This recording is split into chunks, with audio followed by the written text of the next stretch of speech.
C'est une faute professionnelle. Honnêtement, si vous êtes lyonnais et que vous m'écoutez, force à vous. Mais là, comme rarement, là, vous pouvez vraiment vous plaindre. Alors, mon côté, fair play, esprit du foot, évidemment, il faut l'être, hein, important, me tend à dire: «Félicitations à Bourgoin-Jallieu pour quelque chose qui restera à jamais dans l'histoire de ce club». Club, mesdames, messieurs, de National 3. Ceci n'est pas une blague. L'Olympique Lyonnais est éliminé de la Coupe de France en 16e de finale. J'ai vu un match d'une indignité côté Lyon qui est absolument choquant. Jouer comme tu as joué ce soir, là, c'est chaud. Alors, j'ose espérer que Pierre Sage va complètement câbler parce que c'est une faute professionnelle. Franchement, moi, j'ai pas d'autres termes. C'est une honte absolue. Pas parce que voilà, évidemment, l'adversaire, on le considère ou quoi, mais tu es l'Olympique Lyonnais. Tu n'es pas une D3 ou une D4. Tu n'es pas une Ligue 2. Tu es même pas une bas de tableau de Ligue 1. Tu es l'OL. Franchement, quelques heures auparavant, une grosse équipe de Ligue 1 également est tombée avec l'OM.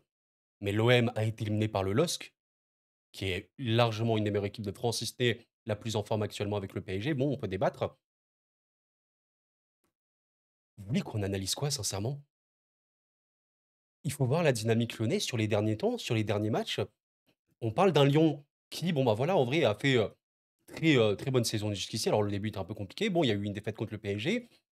Depuis, allez, tu t'es un peu remis, on va dire. Tu as eu beaucoup de mal contre Montpellier. Après la pause, tu as perdu à Brest après un match, honnêtement, faut arrêter, hein, tu as vraiment été mis en difficulté. Tu aurais vraiment pu mieux faire. Un match de certains joueurs, dont Verretou, très compliqué. Et là, tu fais un non-match. Alors, je veux bien être d'accord avec le fait de se dire qu'on n'a pas toujours la motivation en Coupe de France, parce que voilà, on affronte des petites équipes ou quoi, on fait du turnover, mais à un moment, alors, comment vous dire? On joue plus au football.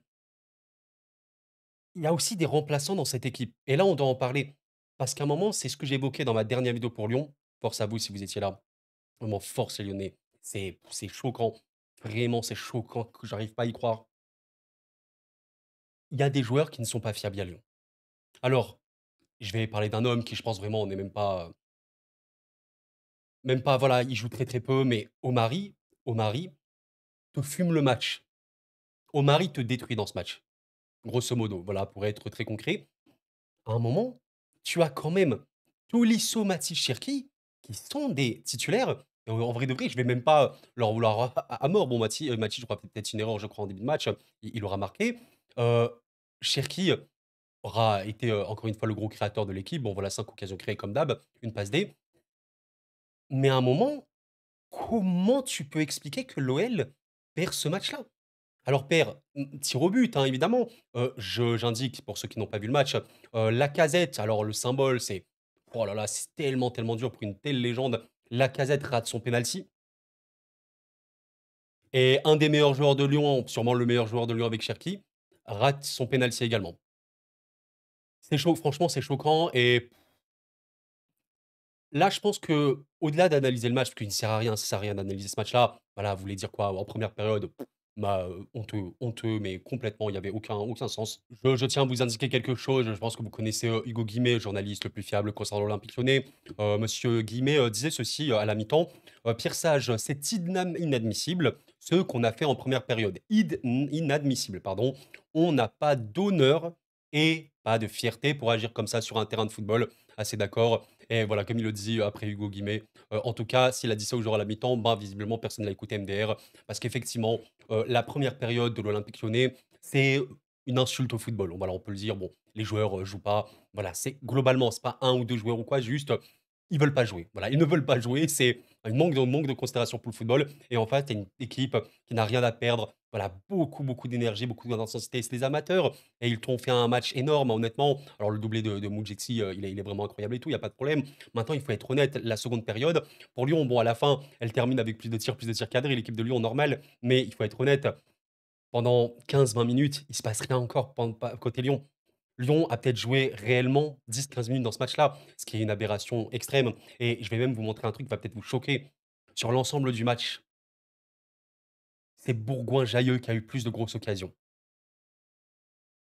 Bourgoin-Jallieu a eu 4 grosses occasions sur ce match-là. Évidemment en contre, hein. Mais est-ce qu'on se rend compte de la gravité de la chose? Franchement et là, je vous jure, je me mets à la place d'un Lyonnais qui voit, Monaco sauter, l'Olympique de Marseille sauter. Tu te dis: «Eh, bah, voilà, tu as un peu entre guillemets «le champ libre». Bon, tu as plein de grosses équipes évidemment, le LOSC, on verra le PSG, peut-être qu'ils feront aussi, n'importe quoi. C'est humiliant, enfin, c'est humiliant. Qu'est-ce que tu veux dire? C'est humiliant et voilà, alors là, je rejoins mais à 2000 les propos du Guimé. Je pense que les Lyonnais, la plupart, la plupart des Lyonnais seront assez d'accord. L'OL a joué, la sorte de table avec la peur. Bon, tu l'as senti, hein, la peur d'être éliminé, tu passes à côté de ton match et tout, donc là, tu l'as vraiment senti. Par contre, il n'y a plus d'âme dans cette équipe depuis quelques semaines et là, c'est une vraie question.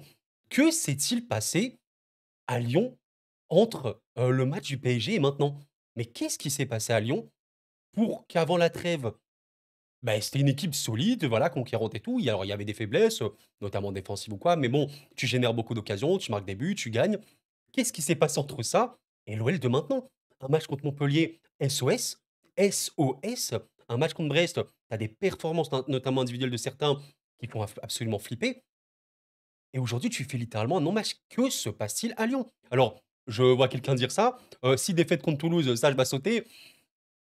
C'est bon, est-ce que c'est s'il vous plaît, Sage évidemment, le coach a toujours la part de responsabilité, mais c'est pas c'est pas la faute de Sage si l'OL est éliminé contre Bourgoin-Jallieu. S'il vous plaît, Bourgoin-Jallieu, N3. Je non mais s'il vous enfin, même là, purée, tu as quand même une considération pour l'adversaire. Tu mets des joueurs, Cherki, Matic, Tolisso, c'est des titulaires. Bon, bah, Fofana, il est quand même un peu titulaire, même s'il a pas fait des matchs assez dingues. Perry, c'est ton gardien titulaire. Bon, Maitland Niles, c'est tout. C'est chaud. Alors là, ça me paraît clair, hein, je sais pas trop quel va être l'avenir de Lyon, mais au niveau du mercato, quand ils pourront recruter, il faut absolument faire de la défense. Il faut vraiment, vraiment faire de la défense. Alors je pense, à Niakhaté qui je vais être honnête avec vous, en fait, pour moi, ce défenseur peut être bon, mais il n'est pas rassurant. Je pense qu'il peut avoir des faiblesses à la passe, la conservation, balle au pied, et cetera. Il peut être bon au duel, mais je pense vraiment qu'il a besoin d'un taulier à côté de lui et voilà, là, c'était Oumari, bon. Déjà que, DCC, Khalid Char, je suis désolé si je prononce mal son nom, est très, très compliqué à l'OL. Alors, Omari, ça là, c'est vraiment sur ce match-là, c'était une cata et le vrai, ce que je considère, voilà, vous me dites si vous êtes d'accord avec moi, hein, mais ce que je considère être le joueur, lyonnais le plus apte, à être fort défensivement, c'est Mata. Mata n'était pas titulaire sur ce match-là. Mata, il est un peu vieillissant aussi, hein, 32, je crois qu'il va faire 33. Ouais, il faut recruter défensivement. Voilà, pour moi, l'OL aura toujours cette capacité offensive et tout, mais là, c'est chaud. Là, vraiment, c'est très, très grave. Oh là là là là. Juste par curiosité, c'est quoi le programme pour Lyon? Je crois qu'il est assez relevé en plus. Ouais, bah, Lyon-Toulouse. Toulouse est assez compliqué à jouer. Fenerbahçe, en Coupe d'Europe. On a un déplacement à Nantes. Pour moi, Nantes peut bien recevoir, surtout les grosses équipes. Une réception du Ludogorets et ouais, un déplacement à Marseille ici notamment. Ouais, ça va être dur. Franchement, il y a un programme pour Lyon qui est chaud. C'est une entrée en matière en 2025 qui est cataclysmique et là, le coup de gueule, ouais, ça va y aller. Là, j'en suis sûr et certain et vous savez pourquoi moi ça me rend un peu deg pour les Lyonnais? Parce que déjà, bon, c'est un club que j'aime. Honnêtement, j'aime le club de Lyon. Au-delà de ça, mais ça, on s'en fiche. Lyon, comme les autres clubs de Ligue 1, notamment les clubs puissants, j'aimerais qu'ils aient des performances régulières et qu'ils puissent régulièrement, je vais pas dire jouer des titres parce qu'en France, on sait, voilà, il y a le PSG, donc c'est très, très compliqué, mais se hisser à un niveau important. Et quand tu fais ce genre de match, quand tu es éliminé comme ça, c'est merveilleux pour les histoires humaines, Coupe de France, et cetera, des équipes amatrices qui arrivent à aller loin. C'est merveilleux, je dis pas le contraire, mais c'est pas la logique. Quand je vois en plus le compte officiel de Lyon qui annonce dans la journée l'arrivée d'Almada, putain, c'est excitant quand même. Almada qui arrive, un joueur vraiment, vraiment plein, plein, plein, rempli de talent. Non, non, non, non, tu n'as pas le droit, tu n'as pas le droit. Donc en tout cas, je vais vous donner ma conclusion sur Lyon et vous me donnerez votre avis évidemment. Je rappelle encore une fois que je suis un youtubeur football, on va dire ça comme ça. Je suis quelques clubs de foot, mais je ne suis pas du tout spécialiste ou voilà, j'apprends comme tout le monde. Je vais juste vous donner mon avis en tant qu'observateur de Lyon cette saison. Bon, en tout cas, vis-à-vis de ça et de ce qui se passe là depuis quelques semaines, alors, sur, le match de ce soir, il y a clairement un manque de fierté, d'honneur, tout ce que tu veux, d'amour-propre, hein, limite, la considération du blason Lyon a été entachée ce soir. Il y a vraiment, vraiment un Lyon qui s'en foutait complètement de ce match. Voilà, il faut le dire. Maintenant la question de Pierre Sage, elle est compliquée parce que Sage, je pense maintenant voilà, je suis pas du tout là pour juger l'arbitre, le coach parce que c'est un métier assez particulier et on connaît pas toute la réalité d'un coach et cetera. Donc je suis pas là en mode, «Ouais, Sage démission». Parce que voilà, il faut aussi se poser la question, est-ce que, Lyon est «entraînable» entre guillemets aujourd'hui, par qui et cetera? Mais ce que je pourrais reprocher à Sage d'un point de vue extérieur, c'est peut-être le fait qu'il n'ose peut-être pas assez, il met dans le confort certains joueurs. Je prends par exemple Lacazette. Lacazette, bon, il joue, c'est une légende de Lyon et cetera, il y a pas de problème. Factuellement, Lacazette, il fait quand même du mal à Lyon cette saison, parce qu'il rate énormément et tu as Mikotadze que tu as recruté, un joueur, voilà, qui a vraiment beaucoup de talent, qui peut et être énormément fort à Lyon. Ouais, c'est un peu saoulant. Bon, ça, c'est ce que je peux me dire. Alors, est-ce qu'il y a du «favoritisme» entre guillemets? J'en sais rien, mais maintenant, je suis encore une fois très, très désolé. Si vous êtes lyonnais, n'hésitez pas à m'expliquer en quoi vous considérez que la défaite de ce soir, elle est due à Pierre Sage. Moi, je vais être honnête avec vous, Bourgoin-Jallieu, avec le respect qu'on a pour eux, c'est une équipe de National 3, c'est une équipe amatrice, c'est une équipe qui n'a rien à perdre et simplement, tu hausses ton niveau de jeu, tu joues le match comme si tu jouais une finale de coupe du monde, tu bats ce genre d'équipe. Voilà, tu les bats, tu gagnes 5-0 et tu n'en parles plus. Voilà, à un moment, c'est une vérité. Donc, un moment, Sage, on peut le critiquer, d'accord, les choix, peut-être trop de favoritisme, il se mouille pas trop, machin, OK.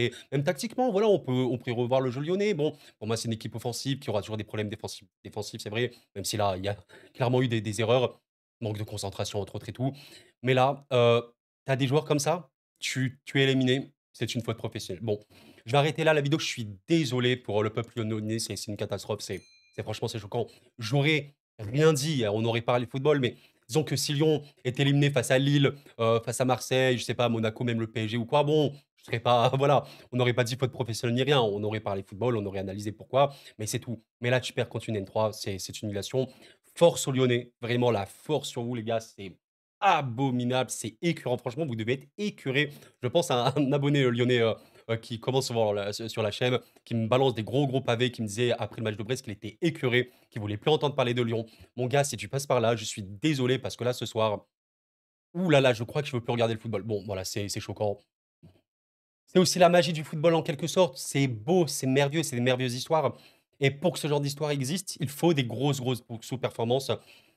Ouais, Bourgoin-Jallieu s'est qualifié après une, performance lyonnaise absolument honteuse, accablante, faute professionnelle, absolument. Merci d'avoir suivi la vidéo mes chers amis, c'était Kuro, prenez soin de vous et la paix sur vous.